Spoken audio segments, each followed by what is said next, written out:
19 de agosto, Evangelio de San Mateo, 19, 23, 30 del libro Hablar con Dios. Título: El sentido cristiano de los bienes. Los apóstoles vieron con pena cómo se marchaba el joven que no quiso dejar a un lado sus riquezas para seguir al Maestro. Le vieron partir con esa tristeza peculiar del que no corresponde a lo que Dios le pide.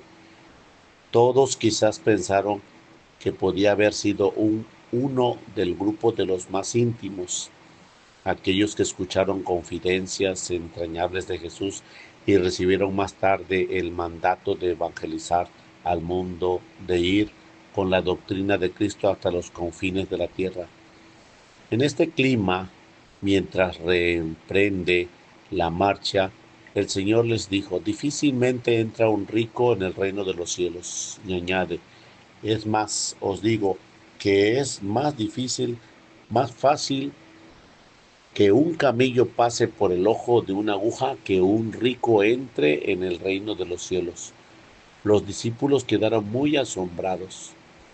Quien pone su corazón en los bienes de la tierra se incapacita para encontrar al Señor, porque el hombre puede tener como fin a Dios, al que alcanza también a través de las cosas materiales como simples medios que son, o poner la riqueza como meta de su vida en sus muchas manifestaciones de deseo de lujos, de comunidad y de poseer más.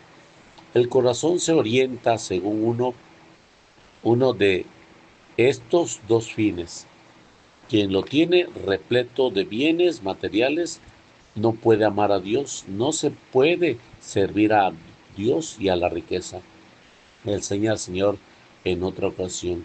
El término arameo original de riqueza que utilizó el Señor es mamón, que significa la irrisión, un ídolo, porque se trata de un ídolo, porque por un doble motivo. Primeramente, porque el ídolo es un sustituto de Dios, se trata del uno o del otro. Segundo lugar, por el contenido. Más allá del dinero, simple unidad monetaria, un ídolo, mamón, significa un instrumento de voluntad, de poder, un medio de posesión del mundo, una expresión a la avidez de las cosas y también una desviación de las relajaciones de los hombres entre sí. El dominio que el ídolo ejerce sobre el hombre se opone a lo que es propio de la persona humana creada a imagen y semejanza de Dios y por tanto de su relación con el Creador. El que pone su deseo en las cosas de la tierra como si fuera un buen absoluto, comete una especie de idolatría, correspondiendo su alma como se corrompiendo su alma como se corrompe con la impureza y con la frecuencia acabe uniéndose a los príncipes de este mundo que se levantan contra Dios y contra Cristo. El amor desordenado a los bienes materiales, pocos o muchos, es un gravísimo obstáculo para el seguimiento de Cristo, como se manifiesta en el pasaje del joven rico que consideraba en nuestras meditaciones de ayer, en las duras y enérgicas palabras con que el Señor condena el mal uso de la riqueza. Por eso, el cristiano ha de examinar con frecuencia si ama la sobriedad y la templanza, si está realmente desprendido de las cosas de la tierra, si valora más los bienes del alma que las del cuerpo, si utiliza los bienes para hacer el bien, si le, as, si le acercan a Dios o lo separan de Él, si es par con las necesidades personales, restringiéndose de los gastos superfluos, no siendo a los caprichos, cediendo a los caprichos y vigilancia de las tendencias creadas, falsas necesidades. Ha de ver si cuida las cosas del hogar, los instrumentos de trabajo. Qué pena si alguna vez no viéramos a Jesús que pasa a nuestro lado porque tuviéramos el corazón puesto en algo que pronto hemos de dejar. Algo que vale tan poco en comparación con la riqueza sin límite que Cristo da a quienes le siguen. El cristiano que vive en medio del mundo no debe olvidar, sin embargo, que los bienes materiales en sí mismos, los bienes que deben ser producidos en favor de la propia familia y de la sociedad, de las buenas obras que sostiene con su esfuerzo y que ha de santificarse con ellos. Nada más lejano el verdadero espíritu de pobreza secular que la actitud encogida del que ve con miedo el mundo y su riqueza. El verdadero progreso y desarrollo son buenos y queridos por Dios, y el Señor no predicó nunca ni la sociedad ni la suciedad ni la miseria. Todos hemos de luchar en la medida de las propias posibilidades contra la pobreza, la miseria y cualquier situación de indigencia que degrade al ser humano. La pobreza del cristiano corriente que se ha de santificar en medio de las tareas seculares no consiste en una circunstancia meramente exterior. Tener o no tener bienes materiales se trata de algo más profundo que afecta al corazón, al espíritu del hombre. Consiste en ser humildes ante Dios y sentirse siempre necesitados ante Él, en ser piadosos, en tener una fe rendida que se manifiesta en la vida y en las obras. Si se posee estas virtudes y además abundancia de bienes materiales, la actitud del cristiano debe ser la de desprendimiento, la de caridad generosa. El, el que no posee bienes materiales abundantes, no por ello está justificado ante Dios, sino se esfuerza por adquirir las virtudes que constituyen la verdadera pobreza. También en la escasez puede manifestar su generosidad, su señorío, y también deben de estar desprendidos de los poquísimo que de lo que dispone.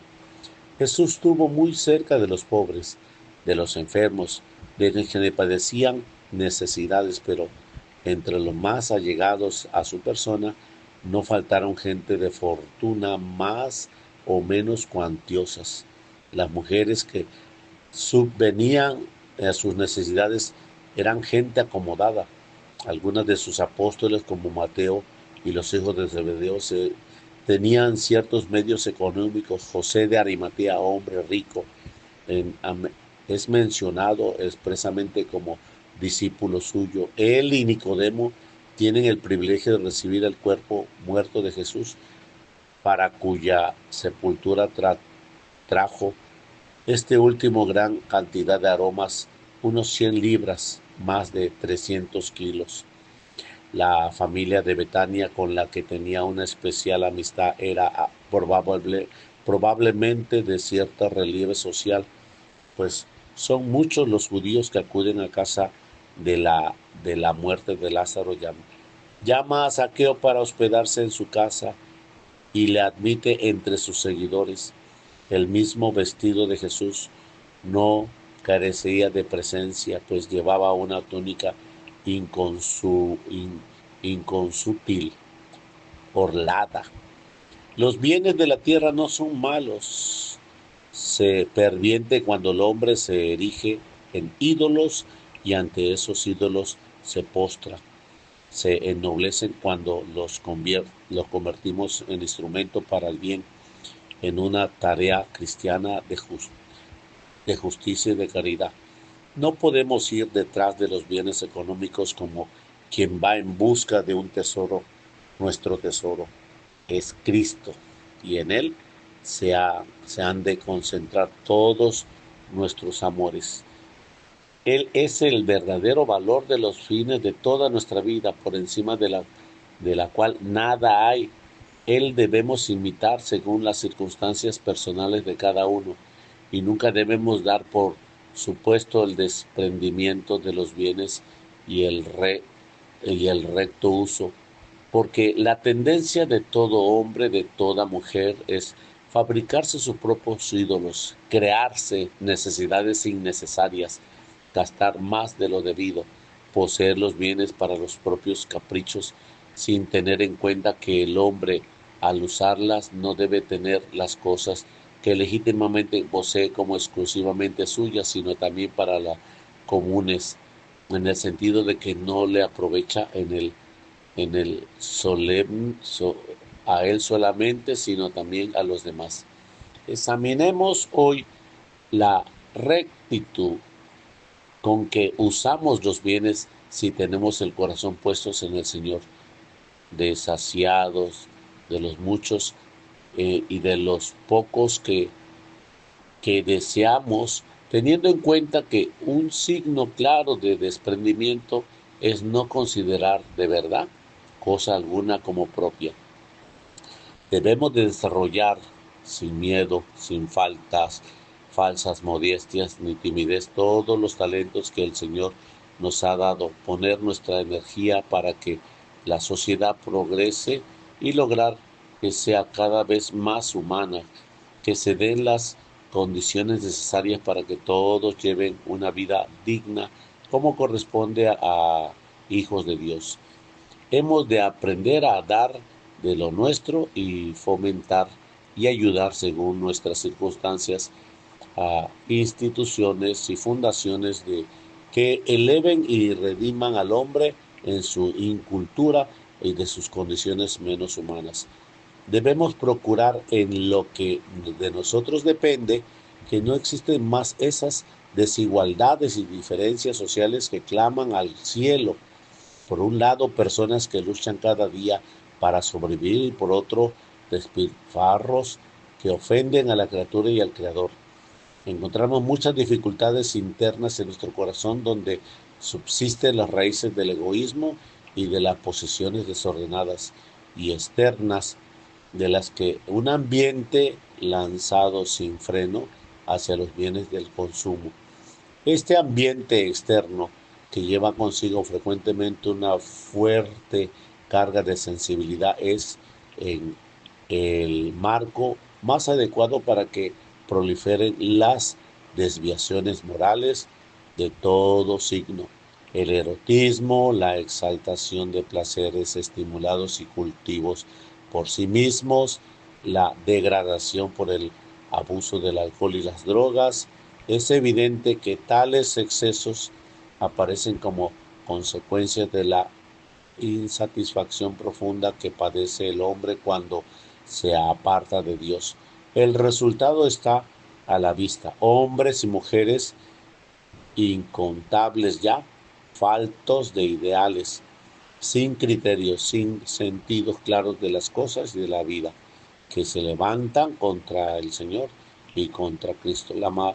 Para la mayoría de los cristianos, para aquellos que se han de santificar en medio de las realidades temporales, seguir a Cristo significará desarrollar su capacidad también en cuanto a la creación y a florecimiento de bienes materiales en bienes de la sociedad entera, comenzando por la familia que ha de tener los medios necesarios y ayudando a quienes se encuentran más necesitados, creando puestos de trabajo. Pero al fin el cristiano y la vida no puede ser enriquecerse, acumular bienes, poseer lo más posible. Esto llevaría al mayor empobrecimiento de su persona y la templanza de su posesión. En el uso de los bienes da al cristiano una dureza humana y sobrenatural que permite seguir a Cristo, madurez humana y sobrenatural que permite seguir a Cristo de cerca y llevar a cabo una gran apostolado en el mundo. La Virgen, que supo vivir como nadie esa virtud de la pobreza, nos ayudará hoy a formular un propósito, quizás pequeño, pero bien concreto, sobre el tema de la riqueza. desde la tierra hasta el cielo. Del libro Hablar con Dios, 19 de agosto, en nombre del Padre.